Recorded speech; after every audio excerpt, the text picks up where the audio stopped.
عطاءاللہ شاہ بخاری بر صغیر پاک و ہند کے نامور عالم، خطیب اور سیاسی رہنما تھے۔ اللہ تعالیٰ نے شاہ صاحب کو بیان اور تاثیر کی قوت ودیت کر رکھی تھی۔ لوگ ان کے دیوانے تھے۔ زائرین 2 دن کا کھانا باندھ کر شاہ صاحب کا خطاب سننے آتے تھے اور شاہ جی بھی 2 دن بولتے رہتے تھے۔ نمازوں اور کھانے کا وقفہ ہوتا تھا اور خطاب دوبارہ شروع ہو جاتا تھا۔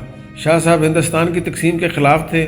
وہ چاہتے تھے ہندو اور مسلمان مل کر انگریزوں کو نکالیں اور اس کے بعد بھائی بھائی بن کر اکٹھے رہیں۔ وہ اپنے خطبات میں اپنے ان خیالات کا برملا اظہار کرتے رہتے تھے، مگر لوگ خطاب ان کا سنتے تھے اور ووٹ قائد اعظم محمد علی جناح کی مسلم لیگ کو دیتے تھے۔ چنانچہ شاہ صاحب کی بھرپور مخالفت کے باوجود پاکستان بن گیا۔ شاہ صاحب نے پاکستان ہجرت کی اور پاکستان میں اقامت اختیار کر لی۔ وہ ملتان میں آباد ہو گئے۔ ملتان میں ایک بار کسی نے ان سے پوچھ لیا، شاہ جی آپ پاکستان کے مخالف تھے لیکن آپ پاکستان ہی میں آباد ہیں کیوں؟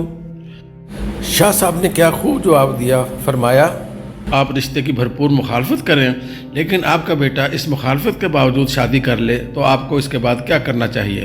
شاہ صاحب نے اس کے بعد فرمایا رشتے کے بعد وہ خاتون آپ کی بہو ہوگی، آپ کو اسے بہو بھی ماننا چاہیے اور اسے بہو کی عزت بھی دینی چاہیے۔ شاہ صاحب نے فرمایا میں پاکستان کا مخالف تھا لیکن پاکستان میری مخالفت کے باوجود بن گیا۔ یہ اب میرا ملک ہے اور میں اس کی اتنی ہی عزت کرتا ہوں جتنی اس ملک میں رہنے والے دوسرے لوگ کرتے ہیں۔ یہ دلیل شاہ صاحب کی عظمت اور اعلیٰ ظرفی کی نشانی تھی۔ مجھے چند دن قبل ایک دوست نے عطاءاللہ شاہ بخاری کا ایک انتہائی خوبصورت کال SMS کیا۔ مجھے جب سے یہ کال موصول ہوا میں اس وقت سے سرشاری کے عالم میں ہوں اور میں جھولی پھیلا کر شاہ صاحب کو دعائیں دے رہا ہوں۔ شاہ صاحب نے فرمایا میں پوری زندگی 2 لوگوں کو تلاش کرتا رہا لیکن مجھے یہ 2 لوگ نہیں ملے۔ ایک وہ شخص جو صدقہ کرتا ہو لیکن اس کے باوجود مفلس ہو، اور دوسرا وہ شخص جس نے ظلم کیا ہو اور وہ اللہ تعالیٰ کی پکڑ سے بچ گیا ہو۔ یہ کال صرف کال نہیں بلکہ یہ مکمل ضابطۂ حیات ہے۔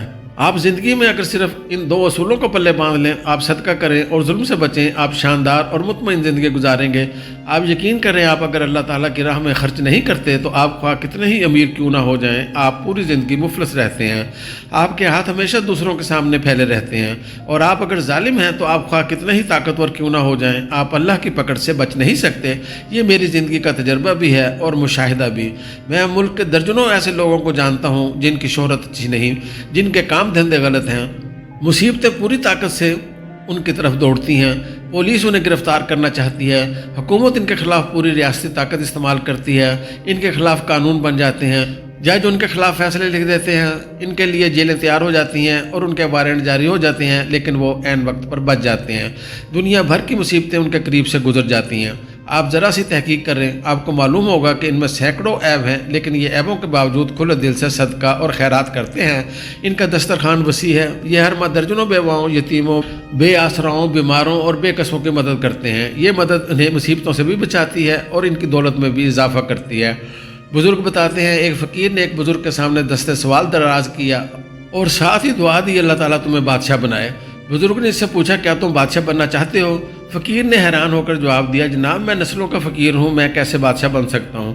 بزرگ نے کہا چلو ہم ایک تجربہ کرتے ہیں، میں تمہیں بادشاہ بنانے میں کامیاب ہو گیا تو تم مجھے حج کرواؤ گے، اور میں اگر ناکام ہو گیا تو میں پوری زندگی تمہاری کفالت کروں گا۔ فقیر مان گیا۔ بزرگ نے اسے کہا تمہاری جیب میں کتنے پیسے ہیں؟ فقیر نے پیسے گنے، وہ 30 روپے تھے۔ بزرگ نے اسے مٹھائی کی دکان پر بھیجا، 30 روپے کی جلیبیاں منگوائیں۔ سامنے بے روزگار مزدور بیٹھے تھے۔ بزرگ نے اسے حکم دیا تم یہ جلیبیاں ان مزدوروں میں تقسیم کر دو۔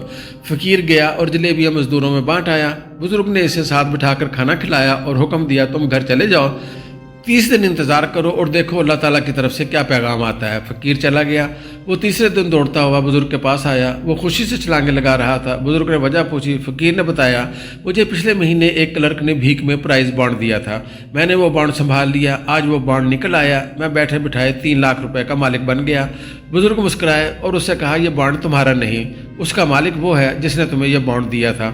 تم بانڈ کے مالک کو تلاش کرو، یہ رقم اسے واپس کر دو اور انتظار کرو اللہ تعالیٰ کی طرف سے کیا پیغام آتا ہے۔ فقیر کو یہ آئیڈیا بہت برا لگا لیکن اس کے باوجود اس نے کلرک کو تلاش کیا اور بانڈ لے کر اس کے پاس پہنچ گیا۔ کلرک فقیر کی ایمانداری پر حیران رہ گیا۔ وہ فقیر کے ساتھ دفتر سے نکلا، DC آفس گیا، وہاں کنسٹرکشن کمپنی رجسٹر کرائی، فقیر کو 50% کا حصے دار بنایا اور سرکاری ٹھیکے لینا شروع کر دیے۔ وہ دونوں مل کر کام کرتے تھے، کلرک ٹھیکہ لیتا تھا اور فقیر کام کرواتا تھا۔ یہ کمپنی مزدوروں کو 3 وقت کا کھانا دیتی تھی۔ کمپنی چل پڑی، کلرک اور فقیر دونوں امیر ہو گئے۔ یہ دونوں بزرگ کو ہر سال حج پر بھجواتے تھے اور شام کے وقت فقیروں کو روک کر انہیں بادشاہ بننے کا نسخہ بتاتے تھے۔ یہ کمپنی آج بھی قائم ہے، اس میں اب کلرک اور فقیر کے بچے کام کرتے ہیں۔ یہ کمپنی 30 روپے کے صدقے سے شروع ہوئی، یہ اب تک درجنوں لوگوں کو بادشاہوں جیسی زندگی دے چکی ہے۔ میں ذاتی طور پر ایسے 20 لوگوں سے واقف ہوں جو جاہل بھی ہیں، نالائق بھی اور غیر محتاط بھی، لیکن ان پر اللہ کا کرم برستا رہتا ہے۔ میں نے جب بھی تحقیق کی، مجھے اس کرم کے پیچھے ہمیشہ صدقہ اور خیرات ملی۔ یہ دل کے سخی اور ہاتھ کے کھلے ہیں۔ میں نے ایک اور چیز بھی مشاہدہ کی، انسان اگر صدقہ کرے اور ساتھ ہی آج سے اختیار کر لے تو دولت بھی ملتی ہے اور عزت بھی، کیونکہ جس طرح خوشحالی کا تعلق صدقے سے ہے، بالکل اسی طرح عزت عاجزی سے وابستہ ہے۔ آپ جتنا جھکتے جاتے ہیں، آپ کی عزت میں اتنا ہی اضافہ ہوتا جاتا ہے۔ آپ اس معاملے میں اولیاء کرام کی مثال لے لیجئے۔ اولیاء کرام میں عاجزی ہوتی ہے، چنانچہ ان کے مزارات ہزار سال تک آباد رہتے ہیں۔ یہ کھلے دل اور فراخ ہاتھ بھی ہوتے ہیں، چنانچہ ان کے درباروں پر ان کے انتقال کے بعد بھی لنگر چلتے ہیں اور بادشاہ مال و متاع لے کر ان کی درگاہ پر حاضر ہوتے رہتے ہیں۔ ہم اب ظلم کی بات کرتے ہیں۔ میرے مرحوم بزرگ دوست شیخ عبدالحفیظ راولپنڈی کے ایک ریلوے ملازم کی بات سنایا کرتے تھے۔ یہ صاحب راولپنڈی میں رہتے تھے۔ ملتان میں کوئی شخص قتل ہوا، مگر پولیس نے اس شخص کو گرفتار کر لیا اور اس پر قتل کا مقدمہ قائم ہو گیا۔ وکلاء اور جج جانتے تھے یہ بے گناہ ہیں، لیکن وہ صاحب کہتے تھے مجھے ہر صورت سزائے موت ہوگی۔ یہ پیش گوئی سچ ثابت ہوئی، عدالت نے اسے سزائے موت سنا دی۔ دوست اس سے ملاقات کے لیے گئے، اس سے یقین کی وجہ پوچھی تو اس نے جواب دیا مجھے یہ سزا ملتان کے قتل کی نہیں ملی، میں گجرانوالہ کے قتل کی سزا بھگت رہا ہوں۔ دوستوں نے تفصیل پوچھی تو اس نے بتایا میں پاکستان بنتے وقت ریلوے میں ٹی ٹی تھا، بھارت سے مہاجرین کی ٹرینیں آ رہی تھیں، میں نے امرتسر سے ایک ٹرین بھری، ٹرین چلی تو مجھے اسٹیشن پر ایک خوبصورت لڑکی دوڑتی ہوئی نظر آئی، میں نے ہاتھ باہر نکال کر اسے پکڑا اور ٹرین میں سوار کر لیا، میں نے اسے اپنے ڈبے میں بٹھا لیا۔ وہ نئی نویلی دلہن تھی، فساد میں اس کا سارا خاندان مارا گیا، مگر وہ جان بچا کر گرتے پڑتے اسٹیشن پہنچ گئی۔ میری ٹرین نے امرتسر سے لاہور اور لاہور سے راولپنڈی آنا تھا، میں نے اسے راولپنڈی تک کے لیے اپنے ڈبے میں پناہ دے دی۔ ہم لاہور سے نکلے تو میری نیت خراب ہو گئی، میں نے اسے قائل کرنے کی کوشش کی، وہ نہ مانی، میں نے اس کے ساتھ زبردستی شروع کر دی۔ لڑکی شوق میں چلی گئی، اس نے دروازہ کھولا اور ٹرین سے باہر چھلانگ لگا دی، وہ ٹرین کے نیچے آ کر مر گئی۔ میں اس دن سے احساس گناہ کا شکار ہوں، میں اس کا قاتل ہوں اور مجھے یقین تھا کہ میں کبھی نہ کبھی اس قتل کی سزا ضرور بھگتوں گا، اور مجھے آج وہ سزا مل گئی۔ میں پھانسی چڑھ رہا ہوں، میری آپ سے درخواست ہے آپ صدقہ دیں، عاجزی اختیار کریں اور ظلم سے بچیں۔ اللہ تعالیٰ آپ پر خوشحالی، عزت اور پرامن زندگی کے دروازے کھول دے گا، یہ راز حیات ہے۔